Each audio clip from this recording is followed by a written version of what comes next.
Halo, Bung. Selamat bertemu kembali. Kali ini saya punya satu kisah. Namanya Kang Sejo Melihat Tuhan.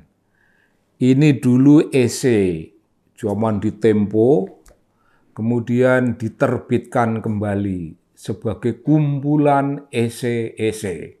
Banyak esai dikumpul menjadi satu, dan Kang Sejo Melihat Tuhan itu menjadi judul buku terbitan sebagai kumpulan esai. Kali ini Kang Sejo Melihat Tuhan kita tampilkan lagi dalam bentuk video. Ini video sastra. Dan isinya rangkaian kisah-kisah. Boleh disebut seperti itu. Isinya rangkaian pengalaman-pengalaman menyangkut kehidupan spiritualitas Kang Sejo. Nah, kita akan bertemu dengan kisah-kisah macam ini seminggu sekali di Cokro TV. Begitu, Bung. Terima kasih banyak. Salam.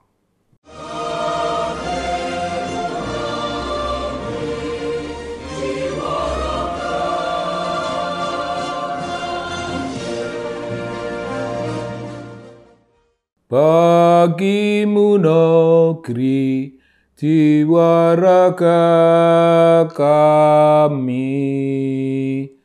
Bung, inilah Kang Sejo Melihat Tuhan. Jangan lupa Kang Sejo itu seorang tunanetra. Pekerjaannya sebagai tukang pijit. Tukang pijit yang menyegarkan para pasiennya. Pasiennya segar, sesudah dipijit itu badannya segar, dan Kang Sejo selalu bisa mengobati. Kita tidak tahu bagaimana itu terjadi, pokoknya kalau ada pasien yang sakit apa, Kang Sejo bisa mengobati. Dan obatnya itu tidak pernah ganti-ganti. Obatnya itu minum air putih.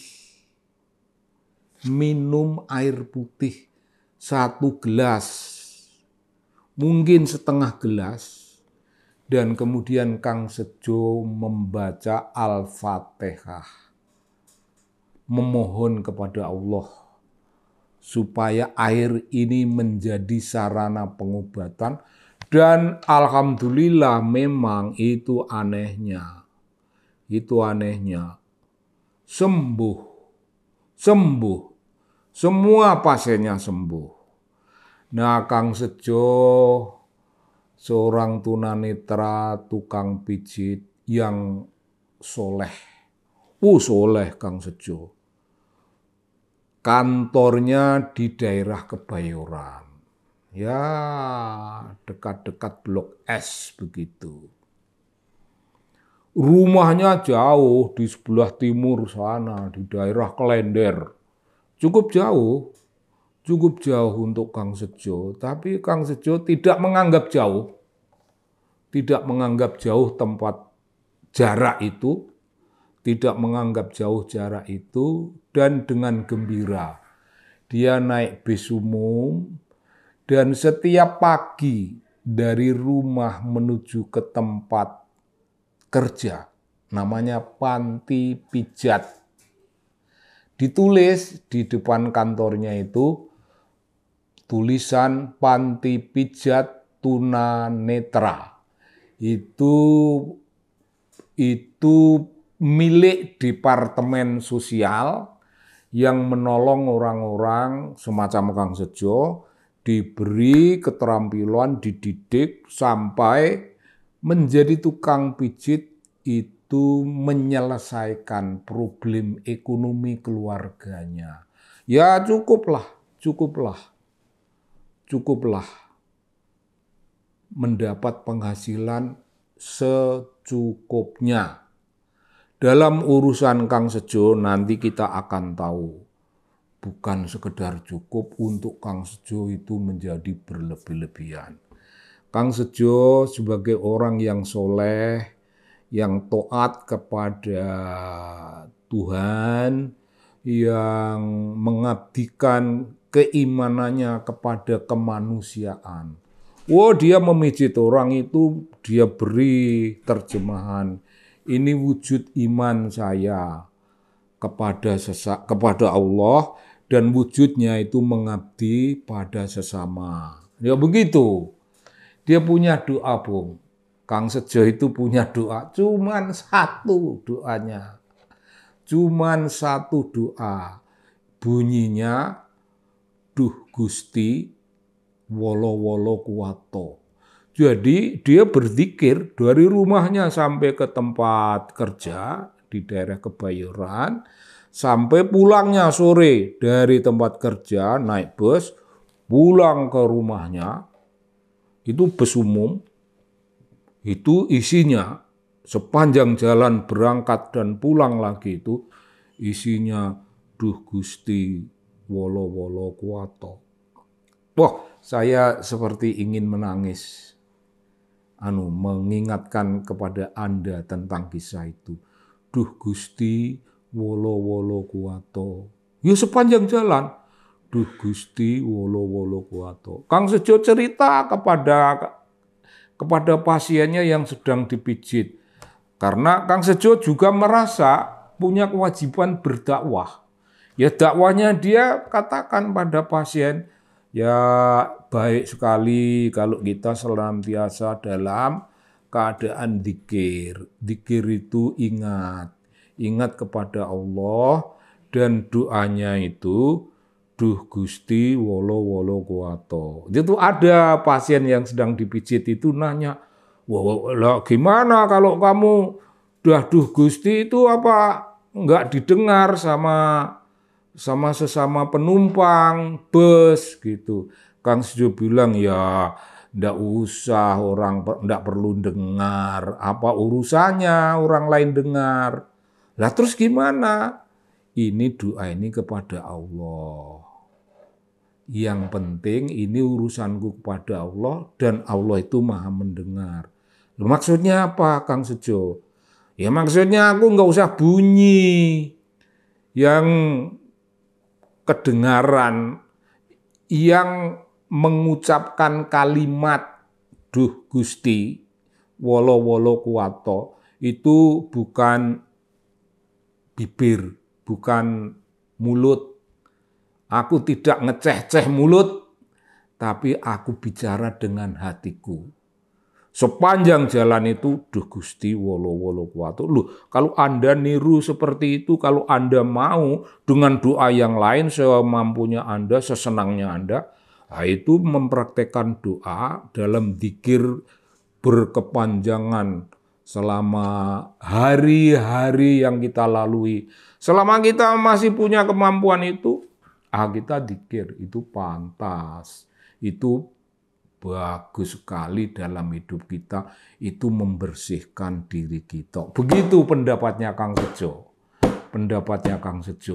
Nah, kemudian dia bicara dengan pasien. Dengan setiap pasien dia ceritakan itu. Bung, Kang Sejo tidak bermaksud pamer. Sama sekali tidak pamer. Kang Sejo menerapkan suatu prinsip kemuliaan manusia, cara berperilaku hebat sekali, mengabdi kepada Allah, ingat kepada Gusti Allah, itu kan barang bagus, itu harus diceritakan, jangan didiamkan. Kalau didiamkan tidak banyak orang yang paham. Jadi dia berusaha sebanyak mungkin mencari pengaruh. Wah, dia tidak peduli. Yang diceritain itu orang yang sangat terpelajar, yang diceritain itu orang yang sangat kaya. Pokoknya semua pasiennya dia tidak peduli latar belakangnya. Kang Sejo selalu menyampaikan. Dan menyampaikan itu bukan pamer. Buat Kang Sejo bukan pamer. Ini bagian dari menyeru Ini bagian dari sebutan formilnya dakwah. Jadi Kang Sejo itu seorang pendakwah. Seorang pendakwah sekelas ustadz. Meskipun pengetahuan Kang Sejo ya cuma satu itu. Doanya cuma satu. Duh Gusti wolo wolo kuwato. Oh iya, intinya gini. Duh Gusti wolo wolo kuwato ini jerit hati Kang Sejo. Bukan jerit menderita, jerit memuja, jerit menyatakan kehadiran, memuja kemuliaan Allah. Duh Gusti, ya duh Gusti ya artinya ya wahai ya Allah. Begitulah. Wolo-wolo kuwato, berilah hamba kekuatan. Begitu, semoga hamba kuat. Oh, kuat apa? Kuat memanggul kewajiban-kewajiban hidup duniawi ini. Kewajiban Kang Sejo apa? Oh beda. Kewajiban Kang Sejo dengan kewajiban dirjen tidak sama. Kewajiban Kang Sejo dengan kewajiban presiden tidak sama.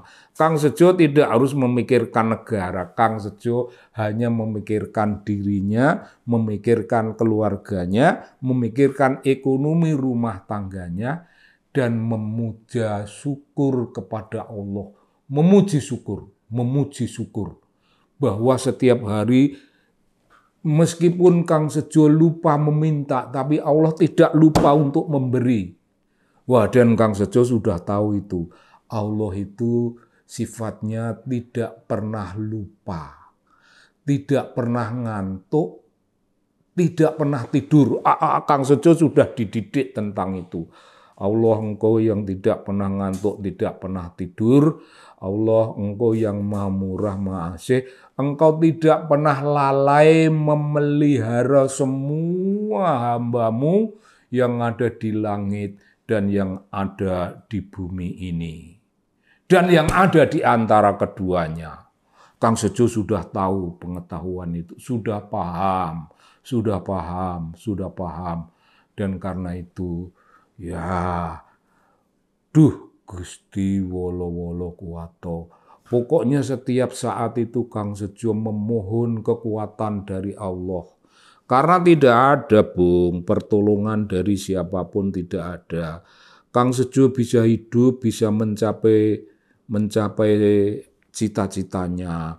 Ya cita-citanya pagi pergi memijit pasien-pasien di tempat kerja, pulang lagi. Ya itulah cita-citanya. Dan cita-citanya diwujudkan setiap hari di tengah-tengah zikirnya yang berkepanjangan. Sambil memijit pasien itu pun dalam hati dia berzikir.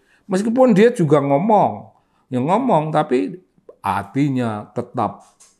Jadi Kang Sejo itu menyebut dirinya, aku ini orang yang tidur. Pada masa tidur aku melek. Oh, jiwa mataku tidur. Tapi batinku melek.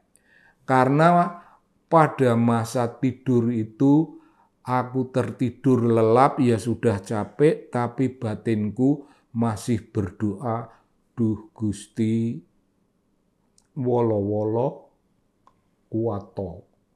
Duh Gusti wolo-wolo kuwato. Sampai kadang-kadang Kang Sejo itu mengigau. Dalam tidurnya itu mengigu. Igauannya itu ya sama, ya satu itu. Duh Gusti wolo-wolo kuwato. Sampai istrinya kaget. Ngopo Mas kowe kok ndonga kok turu? Ora, aku tadi itu ngigo. Ya sudah tidur lagi dan seterusnya. Pada suatu hari Kang Sejo itu sudah pernah ditraktir oleh seorang langganannya, seorang pasiennya, ditraktir naik haji ke Mekah. Wah, keren itu. Nah, bagaimana naik hajinya? Nanti kita akan bikin suatu cerita tersendiri tentang Kang Sejo naik haji. Tapi kali ini ada lagi selain Kang Sejo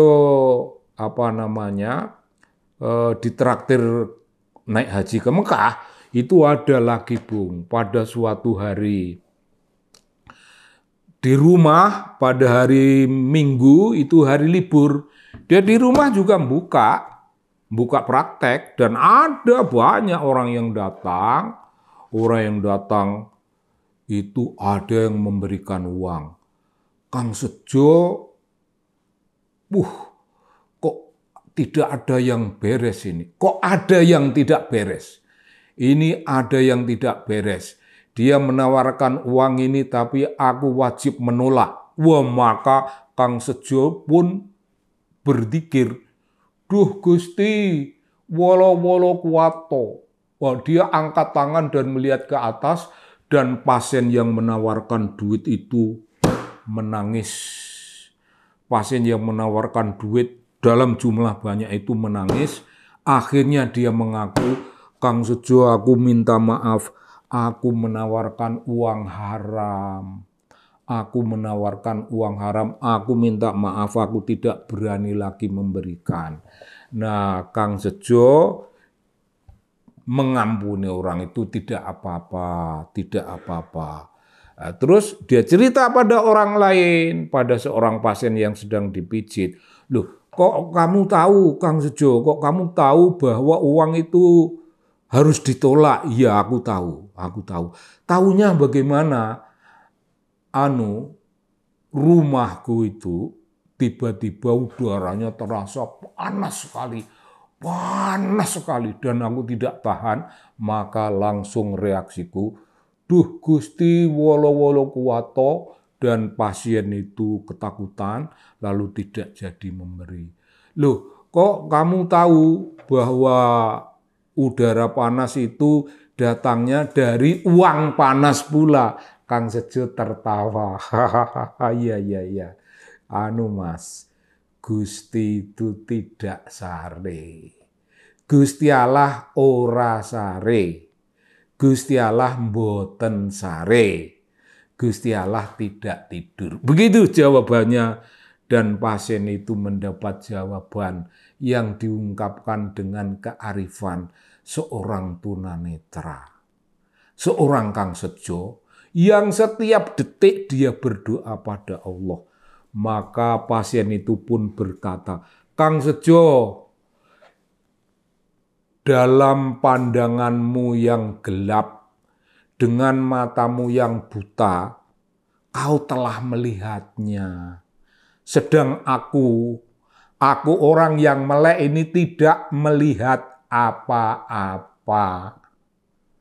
Tapi terima kasih Kang Sejo, aku bisa terharu melihatmu.